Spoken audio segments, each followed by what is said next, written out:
상담 입문자를 위한 상담심리 초간단 개념 정리 반디 클래스에 오신 여러분들을 환영합니다. 현실치료의 상담 기법인 RWDEP에 대해 알아볼 건데요. 저번 시간에 행동치료의 상담 과정이 인지치료 그리고 행동치료가 중심이라고 이야기했었죠. 그 중에 내담자의 행동 변화가 중심이 되는 상담 기법 RWDEP입니다. 순서대로 하나씩 살펴볼게요. 왜 영어야? 발음도 안 좋은. R. 릴레이션십 과정입니다. 현실치료에서 상담자와 내담자는 친구 같은 관계를 쌓아납니다. 생각해보세요. 부모님 또는 선생님 앞에서 자유로울 수 있나요? 내 욕구를 진솔하게 내비칠 수 있는 환경은 그렇게 상위자, 권위자가 아니라 친구처럼 편한 사람 앞에서 가능하다는 거예요. W. want 단계입니다. 내가 정말로 원하는 답이 무엇인가? 라는 질문에 답을 찾아가는 과정입니다. 이 단계에서 여러가지 인지적인 기법이 들어갈 수 있겠죠. D. doing입니다.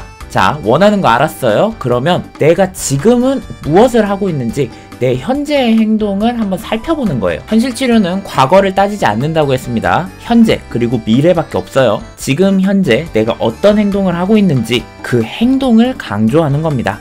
E. 이벨루에이션 단계예요. 내가 지금 하고 있는 그 행동 평가를 해봐야겠죠. 내 욕구 충족에 도움이 되는 행동인지 아니면 도움이 되지 않는 행동인지. 그리고 마지막 P. 플래닝 단계입니다. 계획 세우기죠. 내가 책임있게 행동할 수 있는 구체적인 계획을 세우고 이행할 수 있도록 하는 거예요. 뭐야, 현실치료 되게 쉽네? 그냥 초등학교 때 생활계획표 짜던 거랑 다른 게 없는데? 이렇게 생각하시는 분들 분명히 있을 거예요. 자, 여러분, 계획 세우고 나면은 상담 완성일까요? 혹시 생활계획표 짠 다음에 그것대로 시행해보신 분 계십니까? 사람이 쉽게 바뀌어요? 안 바뀌어요. 이게 현실치료라는 상담 공간이라고 해서 내담자가 계획을 세운 다음에 그것을 잘 이행하는 거 가능할까요? 다를 게 없어요. 여기에서도 실패의 연속이란 말이에요. 그래서 현실치료의 상담 기법 중에 가장 재밌고 가장 솔직한 거, 내담자를 포기하지 않기라는 기법이 있습니다. 사실 기법이라기보단 상담사의 정신이기도 한데요. 내담자는 분명 이럴 때는 이렇고 저럴 때는 저렇고 온갖 핑곗거리, 변명거리를 들고 올 거예요. 내담자가 실패할 거다 라는 것도 이미 예상해 두고 그럼에도 불구하고 계속 그 내담자가 시도할 수 있게끔 인내력을 가지고 내담자를 포기하지 않는 게 매우 중요합니다. 그러기 위해선 계획을 거창하게 세우면 안 돼요. 계획은 간단하게 달성 가능하고 측정이 가능해야 됩니다. 그리고 바로 시행할 수 있어야 되고요. 지속적으로 실천 가능해야 돼요. 무엇보다 이것들이 안 될 때 다르게 할 수 있는 대안 방안까지 정해놔야 돼요. 지금부터 열심히 운동을 하겠다라는 구체적이지 않은 그런 계획이 아니고 매우 구체적으로 세우라는 거죠. 그리고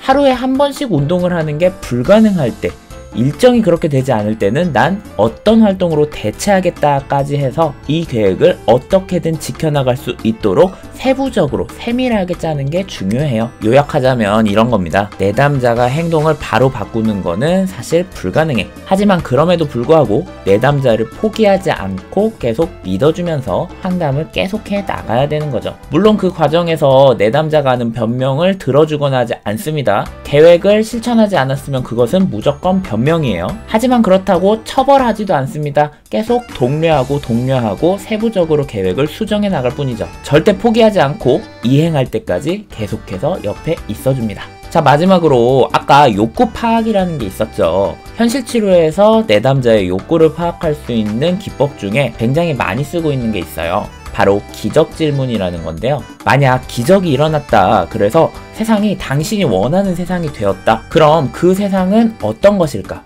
그리고 당신이 그 세상이 되었다는 걸 어떠한 경로로 알 수 있을 것인가? 라는 질문입니다. 원하는 세상을 물어봤으니 내담자는 자신의 질적 세계를 말하겠죠. 또 그걸 어떻게 알 수 있는가라는 질문을 통해 내담자가 지금 현재 해야 되는 행동 또한 알 수 있게 됩니다. 질문 하나에 담겨있는 시사점이 상당히 많은 기법이어서 이거는 상담자들도 매우 많이 사용을 합니다. 자, 그러면 다음 시간 현실치료 마지막 시간 갖도록 하겠습니다. 현실치료 어떤 식으로 진행이 되는지 가상 상담 내용을 한번 보여드리겠고요. 여러분들 알고 있는 현실치료 대가를 소개해드리도록 할게요. 마지막으로 현실치료는 어떤 공헌점 그리고 어떤 한계점을 가지고 있는지로 마무리 지어보도록 하겠습니다. 여러분의 상담 공부가 반짝반짝하길 바라며 저는 다음 시간에 뵙도록 하죠. 모두 안녕.